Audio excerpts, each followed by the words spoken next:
Partiamo in quarta perché questa ricetta è incredibile per la sua semplicità. Via 2 uova intere, belle, fresche, buone, in una ciotola bella, larga, capiente, comodissima, sbattutina leggera, e ci mettiamo per iniziare 3 bei cucchiai di farina. Dobbiamo fare praticamente la pastella delle crepe.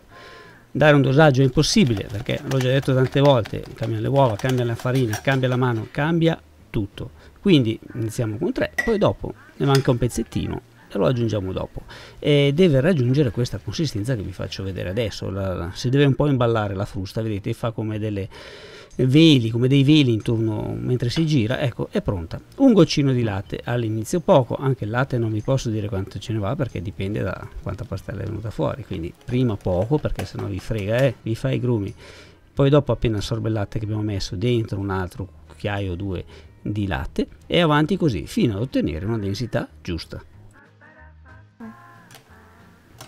E voi direte, è facile dire densità giusta, qual è? Ecco, guardate, ne mancava giusto un goccino di latte, lo aggiungo adesso così lo vedete bene. La pastella deve rivestire bene le pareti della bacinella, guardate come la faccio dondolare, va sulle pareti di vetro e scende piano piano e li veste. Ecco, questa è ancora leggermente densa, ma va bene così perché io ho un'intenzione losca. Ci devo mettere dentro una mezza zucchina, mezza perché era un po' grande, e una carota. Le zucchine lasciano sempre un po' di acqua, poi si va a rischiare magari di fare la pastella troppo liquida, poi si attacca, quindi la pastella l'ho tenuta appena un po' densa. Ora gli metto dentro le zucchine e le carote e si aggiusta.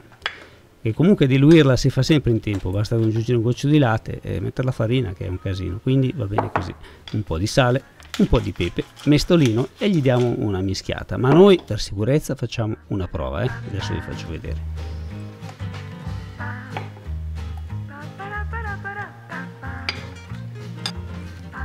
Andiamo sul fornello, padellino nuovo di pacca, appena comprato, bellissimo. Poi vi farò un video e lo faccio vedere.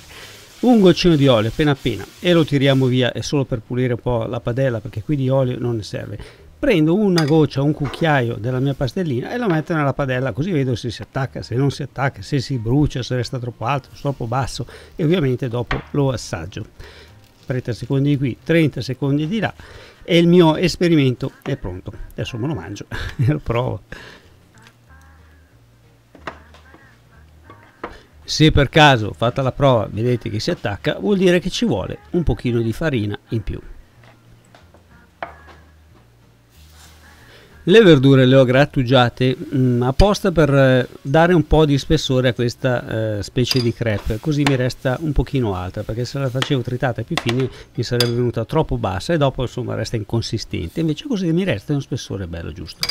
Mi aiuto con il mestolo per creare lo spessore uguale ovunque, in qualsiasi zona della mia crespellona. Faccio cuocere a fuoco medio-basso per un paio di minuti, bisogna dare il tempo alle carote e alle zucchine di cuocere. Quando sotto è bella rosolata la giro, però ora attenzione, non è che mi faccio tutte le crepe, le metto fuori, dopo le riempio, no, le faccio al volo, proprio ci metto dentro il ripieno, ci mettete dentro quello che volete. Io ho messo dentro la fontina e un po' di prezzemolo, farei in fretta perché oggi non c'avevo voglia di fare niente, però se volete metterci prosciutto, funghi trifolati, pancetta, bacon, cipolla fritta, mettete dentro quello che vi piace, oppure anche dopo a freddo un po' di rucola, pomodorini e cipolla rossa, poi la piego a metà e la faccio cuocere 30 secondi da una parte e 30 secondi da quell'altra, perché devo dare al formaggio il tempo di rosolarsi e alla crepe di rosolarsi per bene, e me le tengo da parte. Poi le posso mangiare fredde, le posso mangiare calde, posso fare anche la mattina per la sera e poi riscaldarla, e se volete queste le potete anche congelare.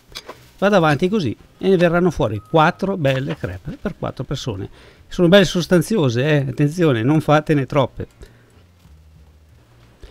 Questa è la classica ricetta della disperazione, quando avete il frigorifero disperato, vuoto, non avete voglia, non avete tempo, fa caldo. Ecco, con questa fate contenti tutti. Guardate che dentro è spettacolare, perché voi la tagliate, viene fuori il formaggio e una via di mezzo sarà una crepe e un omelette, e poi la potete fare come volete.